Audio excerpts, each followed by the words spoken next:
सरकार मदीना राहत क़ल्ब सीना फैज़ गंजीना साहिब मुअत्तर पसीना बाइस नुज़ूल सकीना सल्लल्लाहु तआला अलैहि वसल्लम जनते दुरूद ऐं सलाम पढ़ण जूं बेशुमार फ़ज़ीलतूं आहिनि। हज़रत शेख अहमद साबित मग़रबी रहमतुल्लाह ताला अलैह फ़रमाइनि था, हिकु ॾींहुं मां क़िबले रुख़ थी करे भित सां टेक लॻाए दुरूद पाक जे मौज़ू ते मज़मून लिखी रहियो हुयुसि। इन्हीअ दौरान मूंखे निंड अचणु लॻी। मूं ख़्वाब में ॾिठो त मां हिकु वीरान जॻह ते आहियां जिते का इमारत नाहे। कुझु माण्हू जामे मस्जिद जे दरवाज़े ते मौजूदु आहिनि ऐं बाक़ी मस्जिद जे मां अंदरि वियुसि ऐं उन्हनि जे विच में वेही रहियुसि। उते मूं हिकु हसीनो जमील नौजवान खे ॾिठो जंहिंजे चहिरे ते नेक बख़्ती जा आसार ज़ाहिर हुआ। मूं चयो, अव्हां जो नालो छा आहे? उन चयो, मुंहिंजो नालो रोमान आहे ऐं मां अल्लाह रहमान जे मलाइकनि मां आहियां। उन ते मूं सुवालु कयो त पोइ अव्हां माण्हुनि में छो आया आहियो? फ़रमायूं, ही सभई माण्हू न बल्कि मलाइक आहिनि। मूं अर्ज़ु कयो, हुज़ूर ही फ़रमायो त हिननि मलाइकनि में केरु केरु आहिनि? फ़रमायूं, हिननि में हज़रत जिब्राईल अलैहिस्सलातु वस्सलाम, हज़रत मीकाईल अलैहिस्सलातु वस्सलाम, हज़रत इसराफ़ील अलैहिस्सलातु वस्सलाम ऐं हज़रत इज़राईल यानी मलकुल मौत अलैहिस्सलातु वस्सलाम आहिनि। मूं अर्ज़ु कयो, मां हज़रत इज़राईल अलैहिस्सलातु वस्सलाम जी ज़ियारत करणु चाहियां थो। फ़ौरन हिकु साहबु उथियो, उहो बि निहायत हसीन ऐं जमील ख़ूबसूरत हो। फ़रमायूं, मां अल्लाह पाक जो बानो इज़राईल आहियां। मूं हज़रत इज़राईल अलैहिस्सलातु वस्सलाम खे अर्ज़ु कयो, मां अल्लाह पाक ऐं उन जे प्यारे हबीब सल्लल्लाहु ताला अलैहि वसल्लम जो वास्तो ॾेई करे अर्ज़ु कयां थो त अव्हां मुंहिंजो साहु कढणु वक़्तु मूं ते नरमी कजो। फ़रमायूं, उन जे लाइ रसूल अकरम नूर मुजस्सम सल्लल्लाहु ताला अलैहि वसल्लम ते कसरत सां दुरूद पाक पढ़ंदो कर। ए आशिकान रसूल, हिन वाक़े मां ख़बर पई त दुरूद पाक पढ़ण जूं जिते ॿियूं बेशुमार फ़ज़ीलतूं ऐं बरकतूं आहिनि, उते अल्लाह पाक जी रहमत मां उमेदु आहे त कसरत सां दुरूद पाक पढ़ण वारे जो रूह निकिरण वक़्तु बि आसानी थींदी। जेकॾहिं दुरूद पाक पढ़ण जी बरकत सां मौत जे वक़्तु रूह जो जिस्म खां जुदा थियण में नरमी ऐं आसानी नसीब थी वञे त यकीन कयो ही निहायत ई सस्तो सौदो आहे। उनखां कॾहिं बि गफ़लत न करणु घुरिजे। जान निकले तो इस तरह निकले, तुझ पे ए गमज़दों के यार दुरूद, दिल में जलवे बसे हुए तेरे, लब से जारी हो बार बार दुरूद। सल्लू अलल हबीब सल्लल्लाहु ताला अला मुहम्मद सल्लल्लाहु ताला अलैहि वसल्लम। ताबई बुज़ुर्ग हज़रत सैयदना वहब बिन मुनब्बिह रहमतुल्लाह ताला अलैह फ़रमाइनि था, हिकु भेरो अल्लाह पाक जे नबी हज़रत इब्राहीम ख़लीलुल्लाह अलैहिस्सलातु वस्सलाम खे हुकुम थियो, ए इब्राहीम, सफ़र जो सामान ॿधो, ज़मीन में सफ़रु कयो ऐं असांजी कुदरत जा अजाइब ॾिसो।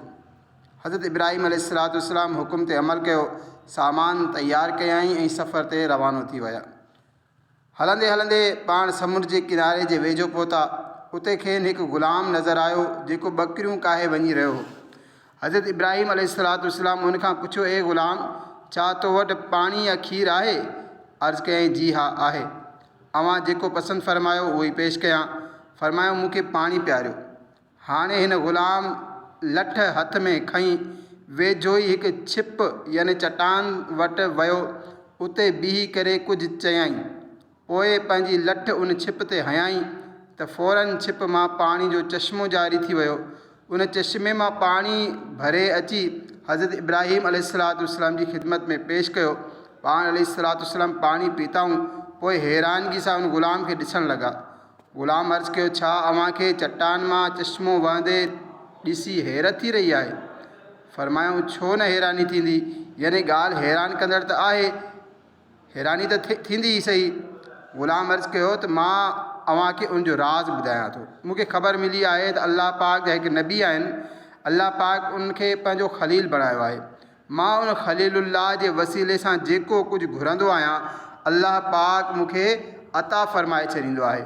हाणे बि मूं उन्हीअ जो वसीलो ॾेई करे छिप ते लठ हईं त उन मां चश्मो वही निकितो। ही ॿुधी हज़रत इब्राहिम अलैहिस्सलाम फरमायो, ए ग़ुलाम, मां उहो ई ख़लील आहियां जंहिंखे अल्लाह पाक पंहिंजो ख़लील बणायो आहे। अल्लाहु अकबर। ही ॿुधी करे त उन ग़ुलाम जी ख़ुशी जी का इंतिहा न रही। जीअं चवंदा आहिनि, वो आए हमारे घर खुदा की कुदरत है, कभी हम उनको कभी अपने घर को देखते हैं। हू दिल ई दिल में पंहिंजी क़िस्मत ते फ़ख़्रु करे रहियो हो। जीअं त उन हिन सां ख़ुशी ऐं हैरत विचां पुछो, छा वाक़ई अव्हां ख़लीलुल्लाह आहियो? फरमायूं, मां ई ख़लीलुल्लाह आहियां। बसि एतिरो ॿुधिणो हो त उहो ग़ुलाम बेहोश थी किरी पियो ऐं उन ई वक़्तु दम निकिरी वियो। रिवायत में आहे, उन वक़्तु आसमान मां हिकु नूर लथो। उन नूर ख़ुशनसीब ग़ुलाम जी लाश खे ढके छॾियो। जॾहिं उहो नूर हटी वियो त ख़बर न आहे ग़ुलाम जी लाश खे आसमान ते खंयो वियो या ज़मीन में दफ़न कयो वियो। पोइ हज़रत इब्राहिम अलैहिस्सलाम अॻिते रवाना थिया। हलंदे हलंदे पाण हिकु जबल ते पहुता। उते हिकु घरु हो जंहिंजा 2 दरवाज़ा हुया। पाण अलैहिस्सलाम अंदरि दाख़िल थिया। अंदरि हिकु तख़्तु हुयो। उन तख़्त जे मथां कंहिं मर्द जो लाश रखियलु हुयो। उन जे मथां 70 ख़ूबसूरत कपिड़ा विधल हुया। मथे भरिसां हिकु तख़्ती रखियलु हुई। उन तख़्ती ते लिखियलु हो, मां शद्दाद बिन आद आहियां। मां 1000 साल ज़िंदा रहियुसि। मूं 1000 लश्करनि खे शिकस्त ॾिनी। 1000 कुंवारियुनि छोकिरियुनि सां निकाह कयो। मूं ई शहर इरम बणायो। पर अफ़सोस, जॾहिं मुंहिंजे मौत जो वक़्तु आयो त मुंहिंजूं सभई तदबीरूं नाकाम थी वियूं। मूं सॼी दुनिया मां डॉक्टरनि खे, तबीबनि खे पंहिंजे महल में जमा कयो, पर उन्हनि मां को बि मुंहिंजे मौत खे टारे न सघियो। पोइ जंहिं मूंखे ॾिठो उनखे दुनिया जे धोखे में न अचणु घुरिजे। ए इंसानो, पाण ते दुनिया जा दरवाज़ा बंदि रखो। तव्हां एतिरी बादशाह जा मालिक न आहियो जंहिंजो मां मालिक हुयुसि। तव्हां एतिरो अरसो ज़िंदा न रहंदा जेतिरो अरसो मां रहियुसि। तव्हां एतिरो जमा न करे सघंदा जेतिरो मूं माल जमा कयो। हा ॿुधो, दुनिया धोखेबाज़ आहे, कातिल आहे, पंहिंजे तलबगार खे रांदीको बणाईंदी आहे। ही अजूबो ॾिसी करे हज़रत इब्राहिम अलैहिस्सलाम वापसि तशरीफ़ खणी विया। बेवफा, दुनिया पे मत कर एतबार, तू अचानक मौत का होगा शिकार। मौत आकर ही रहेगी याद रख, जान जाकर ही रहेगी याद रख। घर जहाँ में तू 100 बरस जी भी ले, कब्र में तन्हा क़यामत तक रहे। जब फरिश्ता मौत का छा जाएगा, फिर बचा कोई न तुझको पाएगा। मौत आई पहलवां भी चल दिए, खूबसूरत नौजवां भी चल दिए।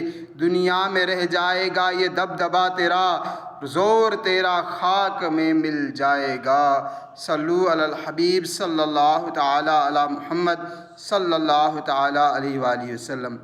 मोहतरम ऐं प्यारा इस्लाम भाइरो, असां 2 हैरत अंगेज़ वाक़िया ॿुधा। उन्हनि ॿिन्ही वाक़ियनि मां असांखे 2 अहम सबक़ सिखण जे लाइ मिलनि था। हिकु त दुआ जो हिकु अदब आहे, उहो आहे वसीलो। पहिरियों वाक़ियो उन ख़ुशनसीब ग़ुलाम जो हो जंहिं हज़रत इब्राहिम अलैहिस्सलाम जी ज़ियारत न कई हुई, पर हू संदन आशिक़ हो। ऐं ॾिसो उनजो अक़ीदो केतिरो मज़बूत हो, यकीन केतिरो आला हुयो। हू हज़रत इब्राहिम अलैहिस्सलाम जो वसीलो ॾेई करे दुआऊं कंदो हुयो त संदसि दुआऊं क़बूल थींदियूं हुयूं। सुभान अल्लाह, छा शान आहे हज़रत इब्राहिम अलैहिस्सलाम जो। पाण अल्लाह पाक जा नबी आहिनि। रब्बे रहमान खेनि पंहिंजो ख़लील बणायो आहे। पाण अबुल अंबिया यानी हज़ारे नबियुनि जा वालिद मोहतरम आहिनि। ऐं असांजा प्यारा नबी रसूल हाशमी सल्लल्लाहु अलैहि वसल्लम बि संदन जी ई औलाद आहिनि। कमोबेश 1,24,000 अंबिया इकराम दुनिया में तशरीफ़ खणी आया। उन्हनि में सभिनी खां अफ़ज़ल, सभिनी खां आला, सभिनी खां बुलंद रुतबे वारा नबी असां ऐं अव्हां जा आका ऐं मौला आख़िरी नबी मक्की मदनी सल्लल्लाहु ताला अलैहि वसल्लम आहिनि। संदन खां बाद नबियुनि में सभिनी खां ऊचो मर्तबो हज़रत इब्राहिम अलैहिस्सलाम जो आहे। अल्हम्दुलिल्लाह, हज़रत इब्राहिम अलैहिस्सलाम जे वसीले सां दुआऊं क़बूल थींदियूं आहिनि। हज़रत काबुल अहबार रज़ी अल्लाह ताला अन्हु फरमाइनि था, जेकॾहिं कंहिं सबबु तव्हां मदीने शरीफ़ हाज़िरी न ॾेई सघो त हज़रत इब्राहिम अलैहिस्सलाम जी मज़ार पुर अनवार ते हाज़िर थी वञो, उते सलाम पेश कयो, दुआऊं घुरो। बेशक हज़रत इब्राहिम अलैहिस्सलाम जी मज़ार पुर अनवार वटि दुआऊं क़बूल थींदियूं आहिनि। हज़रत मुजीरुद्दीन हम्बली रहमतुल्लाह ताला अलैह फरमाईंदा, हिकु भेरो मूंखे का मुश्किल पेश आई। जेकॾहिं हीअ मुश्किल हल न थिए हा त शायदि मां हलाक थी वञा हा। जीअं त मां हिन मुश्किल जे हल जे लाइ हज़रत इब्राहिम अलैहिस्सलाम जे मज़ार पुरअनवार ते हाज़िर थियुसि। मज़ार पुरअनवार जे गिलाफ सां चिंबड़ी दुआ घुरी। सुबहान अल्लाह, बसि दुआ करण जी देरि हुई, अल्लाह पाक करम फरमायो ऐं मुंहिंजी परेशानी खे दूर करे छॾियो। त प्यारा इस्लामी भाइरो, हज़रत इब्राहिम अलैहिस्सलाम जे वसीले जो ही शान आहे त उन खां बि अफ़ज़ल नबी रसूल हाशमी आख़िरी नबी मुहम्मद अरबी सल्लल्लाहु ताला अलैहि वसल्लम जे वसीले जो छा शान हूंदो। उन जे वसीले सां दुआ कई वञे त कहिड़ियूं कहिड़ियूं बरकतूं नसीब थींदियूं। हदीस पाक में आहे, साहबी रसूल हज़रत उस्मान बिन हरीफ़ रदी अल्लाह ताला अन्हु फरमाइनि था, हिकु भेरो हिकु नाबीना सहाबी बारगाह रिसालत में हाज़िर थियो। अर्ज़ कयईं, ए महबूब नबी सल्लल्लाहु अलैहि वसल्लम, अल्लाह पाक जी बारगाह में दुआ फरमायो त मुंहिंजूं अखियूं ठीकु थी वञनि। सुबहान अल्लाह, मालूम थियो सहाबा किराम रदी अल्लाह अन्हुम जो अक़ीदो हो त यकीनन दुआ अल्लाह पाक ई ॿुधंदो आहे, सभिनी जी ॿुधंदो आहे, पर जहिड़ी पंहिंजे महबूब जो ॿुधंदो आहे अहिड़ी कंहिंजी नाहे ॿुधंदो। उनकी बख्शिश उनका वसीला, देता वो है, दिलाते ये हैं। सल्लु अलल हबीब सल्लल्लाहु ताला अला मुहम्मद सल्लल्लाहु ताला अलैहि वसल्लम। साहबी सगोरा फरमाइनि था, वो साहबी उतां खां उथियो, वज़ू कयाईं, 2 रकात नमाज़ अदा कई, पोइ प्यारे आका मक्की मदनी मुस्तफ़ा सल्लल्लाहु ताला अलैहि वसल्लम जी सेखारियल दुआ घुरी।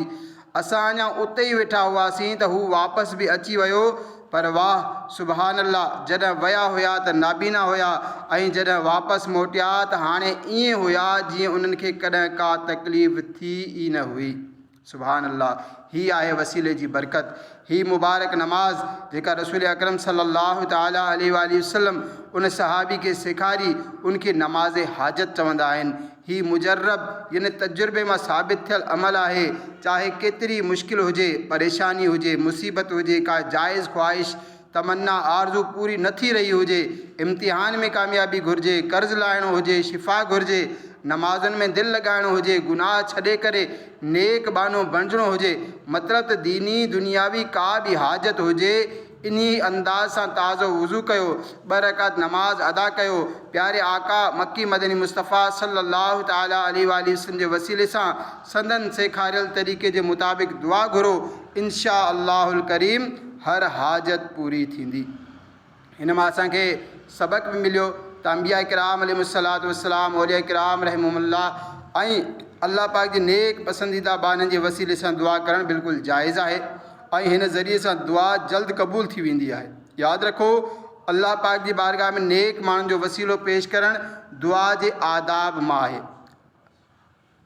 अल्लाह पाक क़ुरान करीम में इरशाद फरमाए थो, ए ईमान वारो, अल्लाह खां डिॼो ऐं उन जे तरफ़ वसीलो ॻोल्हियो। अल्लाह तबारक